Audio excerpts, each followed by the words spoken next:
राज्याचे लाडके मुख्यमंत्री आदरणीय देवेंद्रजी फडणवीस हे बदलापूरला येत आहेत। आपल्या सगळ्यांनाच माहिती आहे की देवेंद्रजी म्हणजे विकास।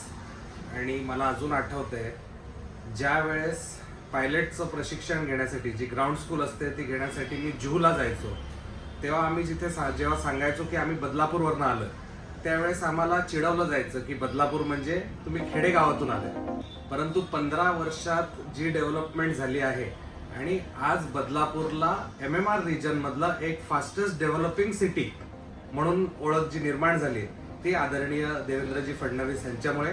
आणि निश्चितपणे आता ते ज्यावेळेस इथे येत आहेत तर दरवेळी जेव्हा बदलापूरमध्ये येतात तेव्हा एक नाविन्यपूर्ण त्या ठिकाणी विकास कामांची योजना आणतात। तर निश्चितपणे यावेळेस सुद्धा बदलापूरला ते भरभरून देतील अशी मला खात्री आहे।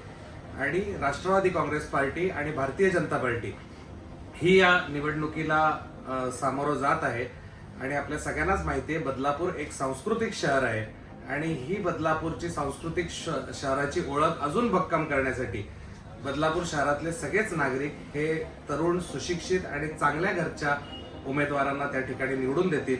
राष्ट्रवादी काँग्रेस पक्षाच्या जागेला ज्या 8 जागा आल्या त्यापैकी आपल्याला आश्चर्य वाटेल पण 6 जागा या महिलांसाठी आहेत आणि महिला या सर्वसामान्य कुटुंबातल्या महिला आहेत। त्याच्यामुळे मला आमच्या सगळ्याच कार्यकर्त्यांचा आणि जे उमेदवार आहेत त्यांचा अभिमान वाटतो। आणि निश्चितपणे 8 पैकी जास्तीत जास्त उमेदवार हे बदलापूरची जनता त्या ठिकाणी निवडून देतील।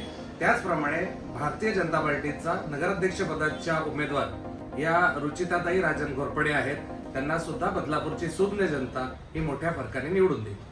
बरं, साधारणतः ह्या सभेला किती जण उपस्थित राहतील असा तुम्हाला अंदाज आहे? देवेंद्र भाऊंचं आणि बदलापूरचं कायमच एक वेगळं नातं त्या ठिकाणी आहे, म्हणून लोक आणि कार्यकर्ते हे मोठ्या संख्येत हजारोच्या संख्येत या कार्यक्रमाला उपस्थित राहतील।